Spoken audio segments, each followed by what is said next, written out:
Hello, I'm Vin Cameron. I'm here to discuss the first point with this discussion. That point being, how fair or how correct is it to compare a mass shooting or other crime of the such to earthquake or another natural phenomenon?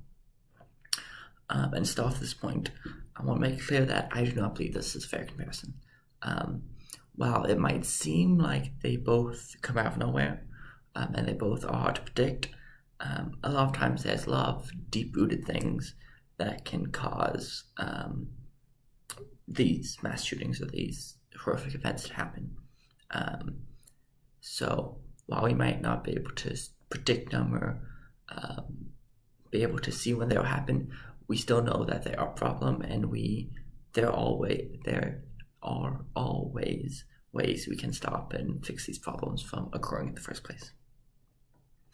So I think one of the main ways that this happens is through education, whether this is in high school, college level, or through just media and getting information out there to create a community and to create a world where everyone works together, where everyone knows everyone's differences, but also that's seen as a strength, not a weakness.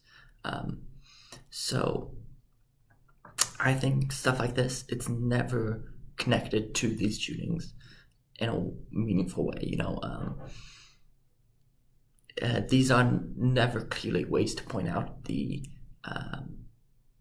as a way that these have increased or have decreased when this sort of teaching or information is not readily known to the public.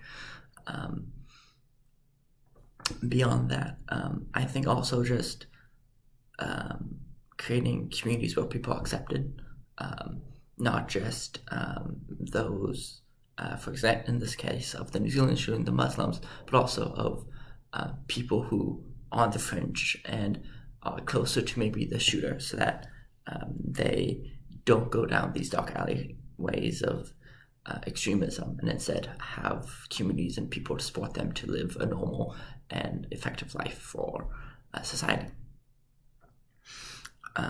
Beyond that, I think police officers and people still do know a lot about this, and I'm sure for every mass shooting that has happened, they've stopped one. It's just we only see the ones that have happened, not the ones they've stopped. So it's difficult for people to understand how police and other authorities are able to find and stop these, even though it might not seem like it sometimes. The police are doing their job in this sense and are able to stop them. It's just we don't often see the clear connection, since usually once the plan is in action, they can't stop it then, but even raiding a compound a week or two beforehand might not do a clear connection to the incident, but still stops those sorts of incidents. And that's all of my discussion done. Next, we'll move on to Narissa, talking about what criminological theories that focus and explain the events that happened at the New Zealand shooting. Thank you.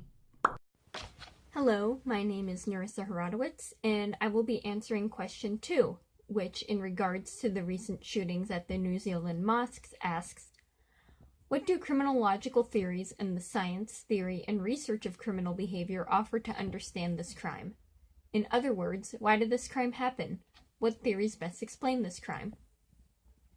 Well, first of all, this crime can be classified as a hate crime. This man had a hatred of this particular ethnic group and wanted to eliminate them.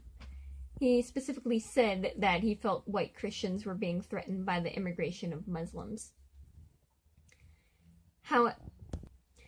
There does not appear to be any other reason for this crime.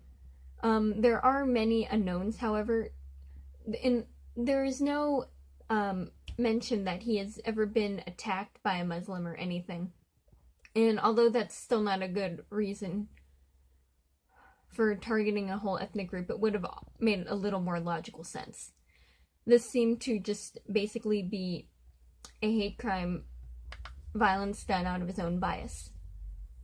You could also say that this was a mala in se crime, which is evil just because it's evil. Not only is it against the law to murder a bunch of people, but it's morally apprehensible. There is no reason to ever shoot on a large unarmed group of people just because you don't like their race. Why did this crime happen? This crime happened because this man had a hatred for this group and wanted that hatred known. And he really wanted it known. He live streamed the whole thing online. He was posting stuff beforehand. He wanted us to know who he was and to see his face. He knew he was going to get caught. He wanted the attention.